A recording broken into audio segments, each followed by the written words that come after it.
আর মাত্র কয়েক ঘন্টার অপেক্ষা, টি-20 বিশ্বকাপের ফাইনালের মহারণে নামছে আসরের দুই অপরাজিত দল ভারত ও দক্ষিণ আফ্রিকা। একদিকে 11 বছরের ট্রফির খরা কাটানোর লক্ষ্য রোহিতদের, অন্যদিকে প্রথমবার বিশ্বকাপ জেতার আশায় মাকড়ামরা। কিন্তু বার্বাডোজের এই মহারণে বাদ সাধতে পারে বৃষ্টি। ভারত ইংল্যান্ড সেমিফাইনাল ম্যাচ বৃষ্টির জন্য বারবার বিঘ্নিত হয়েছে। গায়না থেকে বার্বাডোজে এবার ক্রিকেট বিশ্বের চোখ। ফাইনালের ভেন্যুতে বৃষ্টির ঘনঘটা।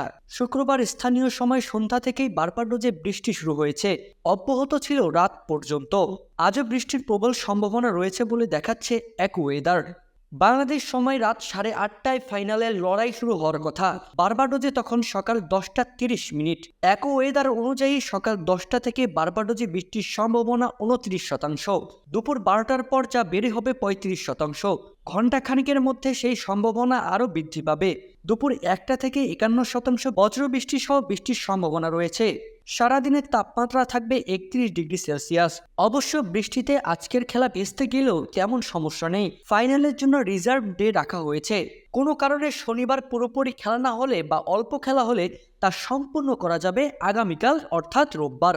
তবে দুদিনই যদি খেলা আয়োজন করা না যায়, সেক্ষেত্রে দুদল যুগ্মভাবে ট্রফি জিতবে। তবে টাইয়ের ক্ষেত্রে নির্দিষ্ট নিয়ম রয়েছে, সেক্ষেত্রে সুপার ওভার হবে।